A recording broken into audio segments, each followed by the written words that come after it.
ఛత్తీస్గఢ్లో జరిగిన భారీ ఎన్కౌంటర్లో 29 మంది మావోయిస్టులు మరణించిన సందర్భంగా కేంద్ర హోంమంత్రి అమిత్ షా చేస్తున్న ప్రకటన ఏంటంటే మరి త్వరలోనే ఎన్డీఏ ప్రభుత్వం మావోయిస్టులను లేకుండా చేస్తుంది. ప్రభుత్వ పరిభాషలో దీన్ని లెఫ్ట్ వింగ్ ఎక్స్ట్రీమిజం అంటారు. వామపక్ష తీవ్రవాదాన్ని లేకుండా చేస్తామని చెప్తున్నారు. దీనికి గణాంకాలు కూడా ఇస్తున్నారు. Left wing extremist related incidents తగ్గిపోయాయి.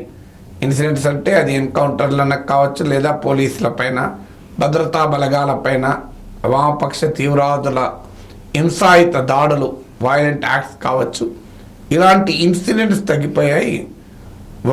వామపక్ష తీవ్రవాదులు తగ్గిపోతున్నారు, కుంచుకుపోతున్నారు వారి ఇంపాక్ట్ ఏరియా అని గణాంకాలు కేంద్ర హోంమంత్రిత్వ శాఖ యూనియన్ హోమ్ మినిస్ట్రీ ఇచ్చే స్టాటిస్టిక్స్ ఏంటంటే 2000 నుంచి 2010 అంటే ఒక దశాబ్దం క్రితం, ఒక దశాబ్దంన్నర క్రితం చూసుకుంటే 150 జిల్లాల్లో వామపక్ష తీవ్రవాద ప్రభావం ఉండేది.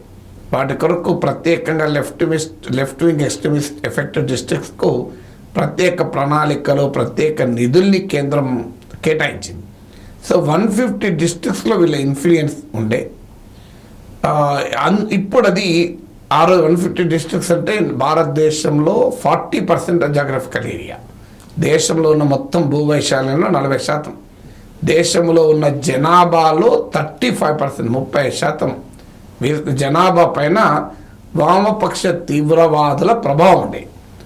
అది కాస్త ఇప్పుడు బాగా తగ్గింది, 70 డిస్ట్రిక్ట్స్ తగ్గింది. ప్రధానంగా ఛత్తీస్గఢ్లో కేంద్రంగా నడుస్తుంది.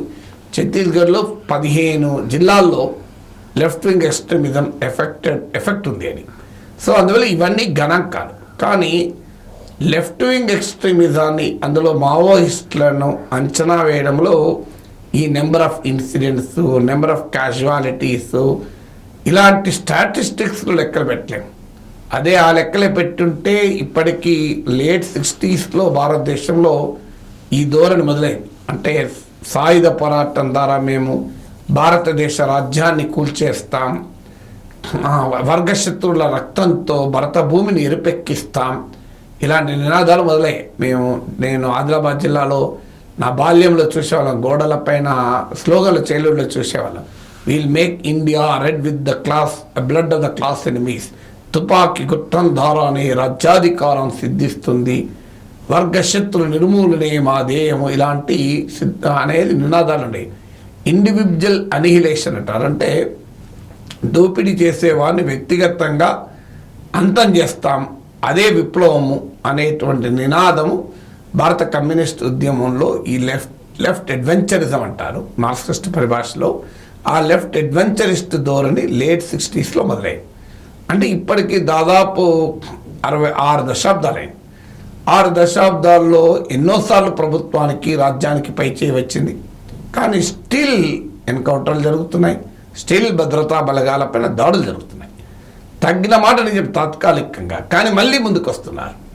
ఇప్పటికీ కూడా సిగ్నిఫికెంట్ ఆపరేషనల్ కెపబిలిటీ ఉందని ప్రభుత్వ రికార్డులే చెప్తున్నాయి. అని ఇప్పటికీ దాడులు చేయగలిగే సామర్థ్యము వీరికి ఉంది అని. కొన్ని ప్రాంతాల్లో, ముఖ్యంగా మారుమూల ప్రాంతాల్లోనైతే ప్యారలల్ అడ్మినిస్ట్రేషన్ నడుపుతున్నారని, సమాంతర ప్రభుత్వాలు, వాళ్ళ భాషలో, మావోయిస్టుల భాషలో జనతా సర్కార్ అంటారు, ప్రజాపాలన మేము ఏర్పాటు చేశామని సమాంతర ప్రభుత్వాలు నడుపుతున్నారని. సో ఈ రకమైనటువంటి పరిస్థితి ఎందుకుంది? దీనికి అనేక అధ్యయనాలు దేశంలో జరిగాయి, అనేక కమిటీలు వచ్చాయి. తాజాగా ఫైనాన్షియల్ ఎక్స్ప్రెస్లో ఎడిటోరియల్ చూశాను నేను. ఆ బిజినెస్ పేపర్ ఎడిటోరియల్లో కూడా it is not a law and order problem, it a socio economic problem అని చెప్పారు. నేను అంతకుముందు చేసిన వీడియోలో చెప్పిన అంశాన్ని ఒక ప్రీమియర్ బిజినెస్ డైరీ కూడా ఎక్నాలెడ్జ్ చేస్తుంది. అనేక కమిటీలు కూడా, అనేక మంది మేధావులు కూడా చెప్పారు. ఎందుకు ఇది జరుగుతుంది అంటే, మావోయిస్టులు ఎక్కడ పనిచేయగలుగుతున్నారు? మారుమూల ప్రాంతాలు, ఇప్పుడు ఛత్తీస్గఢ్లో 70 డిస్ట్రిక్ట్స్లో లెఫ్ట్ వింగ్ ఎక్స్ట్రీమిజం ఎఫెక్ట్ ఉంటే అందులో 15 డిస్ట్రిక్ట్స్ ఛత్తీస్గఢ్లో ఉన్నాయి. ఎందుకున్నాయి? అప్పటికీ కూడా ఛత్తీస్గఢ్లో ఈ పార్లమెంట్కి ఇచ్చే లెక్కల ప్రకారము 22 పోలీస్ స్టేషన్లకు టెలిఫోన్ కనెక్షన్ లేదు. అంటే ఎంత ఇన్ఫ్రాస్ట్రక్చర్ లోపాలు ఉన్నాయనేది దీన్ని బట్టి మనకు అర్థమవుతుంది. ప్రభుత్వాలు అనేక పథకాలు పెడుతున్నాయి, రోడ్లు వేస్తున్నాయి, టెలికమ్యూనికేషన్ కనెక్టివిటీ పెంచుతుంది. బట్ స్టిల్ ఈ మారుమూల ప్రాంతాలు ఇంకా హైలీ ఇన్యాక్సెసిబుల్. అంటే వాటికి ఉన్న టెరెన్ కూడా అలాంటిది. మీకు ఇందులో కారణం కూడా ఏంటంటే మావోయిస్టులు ఎక్కడ ఎంటర్ అవుతున్నారు ఈ లెఫ్ట్ వింగ్ ఎక్స్ట్రీమిస్ట్ అంటే political institutions and administrative institutions లేని చోట ఆ వ్యాక్యూమ్లో వీళ్ళు ఎంటర్ కాగలుగుతున్నారు. అంటే రాజకీయ వ్యవస్థలకు కానీ పాలనా వ్యవస్థలకు కానీ లేకపోవడం లేదా బలహీనంగా ఉన్న చోట మావోయిస్టులు ఎంటర్ కాగలుగుతున్నారు. అందువల్ల ఆ అడ్మినిస్ట్రేటివ్ పొలిటికల్ వ్యాక్యూమ్ను ఓవర్కమ్ కాకుండా ఎట్టి పరిస్థితుల్లో ఈ లెఫ్ట్ వింగ్ ఎక్స్ట్రీమిజాన్ని అరికట్టలేరు. ఇక దాంతోపాటు వీరు రైజ్ చేసే డిమాండ్స్ చాలా లోకల్ డిమాండ్స్ ఉంటాయి. అంటే ప్రజల్లో, స్థానిక ప్రజల్లో ఈ డెవలప్మెంట్ మోడల్ పట్ల అసంతృప్తి ఉన్న ప్రజల్ని మావోయిస్టులు అట్రాక్ట్ చేయగలుగుతున్నారు. కారణం ఏంటంటే ఇప్పుడు ఈ ఛత్తీస్గఢ్ కానీ, జార్ఖండ్ కానీ, ఒడిస్సా కానీ ఇవన్నీ కూడా రిసోర్స్ రిచ్ స్టేట్స్, అంటే బాగా వనరులు ఉన్నటువంటి రాష్ట్రాలు. ఈ రాష్ట్రాల్లో అల్యూమినియం, మ్యాంగనీస్, ఐరన్ ఓర్ ఇలా చాలా విలువైనటువంటి ఖనిజ నిక్షేపాలు ఉన్నాయి. నాకు ఆశ్చర్యం వేస్తుంది. దేశంలో అత్యంత విలువైన ఖనిజ నిక్షేపాలు ఛత్తీస్గఢ్, జార్ఖండ్, ఒడిస్సా ఈ ప్రాంతాల్లో ఉంటాయి. కానీ ఇది అత్యంత వెనుకబడినటువంటి ప్రాంతాలు. అంటే వనరులు ఉన్న చోట అభివృద్ధి జరగాలి. మరి వనరులు ఉన్న చోట ఎందుకు అభివృద్ధి జరగడం లేదు? అంత విలువైనటువంటి ఖనిజ నిక్షేపాలు ఉన్న చోట పేదరికం ఎందుకు తాండవిస్తుంది అంటే అర్థం అక్కడ స్థానిక ప్రజలకు ఆ అభివృద్ధి ఫలితాలు అందడం లేదు.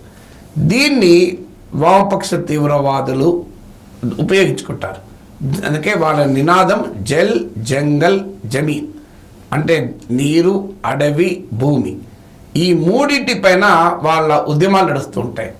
ఎందుకంటే భూమి పైన హక్కులు ఇవ్వకుండా, భూమి నుంచి ప్రయోజనం వారు స్థానిక ప్రజలు పొందకుండా, ఇక్కడున్న వనరులు, నిక్షేపాలు కొన్ని కార్పొరేట్ కంపెనీలు కొలగొట్టుకుంటూ పోతుంటే ఆ ఆదివాసీ ప్రజల్లో, మా ప్రాంతంలో, మా దగ్గర, మేము నివసిస్తున్న భూమి కింద ఉన్న నిక్షేపాలు, సంపదను మా ముందే తీసుకెళ్తూ మాకెందుకు ఈ కటిక దారిద్రము అనేటువంటి ఇష్యూ వస్తుంది.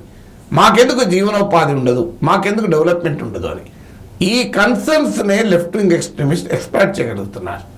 అందువల్ల ప్రభుత్వాలు ఈ ఇన్సిడెంట్స్ని తగ్గించవచ్చు, మిలిటరీగా ఓవర్ పవర్ చేయవచ్చు, కానీ అల్టిమేట్గా సమస్యకు పొలిటికల్ సొల్యూషన్ రావాలి అంటే ఏ సామాజిక ఆర్థిక పరిస్థితులు మావోయిస్టుల బలాన్ని పెంచుతున్నాయో ఆ పరిస్థితుల్ని మార్చగలగాలి. మార్చకుండా పని జరగదు. ఇప్పుడు మేము చిన్నప్పుడు జగిత్యాల ప్రాంతంలో రైతాంగ పోరాటాలు వర్ధిల్లాలి అని గోడల మీద చూసేవాళ్ళం. కానీ ఎప్పుడైతే శ్రీరామ్ సాగర్ వచ్చింది, వాటర్ వచ్చింది, ల్యాండ్కి విలువ పెరిగింది, పంటలు పండడం మొదలైంది, సంపద సృష్టించబడింది, ఆ సంపద ఎంతో కొంత తరతమ తేడాలతో ప్రజలకు అందుబాటులోకి రావడం మొదలైంది. మీకు ఆ ప్రాంతంలో సిరిసిల్ల, జగిత్యాల ఈ ప్రాంతంలో నక్సలైట్ ఉద్యమాలు లేవు. ఒకప్పుడు సిరిసిల్లాను నక్సలైట్ పార్టీ ఎమ్మెల్యేగా రిప్రజెంట్ చేసేవాళ్ళు అసెంబ్లీలో. సో అందువల్ల రాజకీయ పరిష్కారాన్ని కనుక్కోకుండా కేవలం మిలిటరీ సొల్యూషన్తో ఈ సమస్యను మేము క్లోజ్ చేస్తామని ఏ ప్రభుత్వం అనుకున్నా అది జరిగే పని కాదు.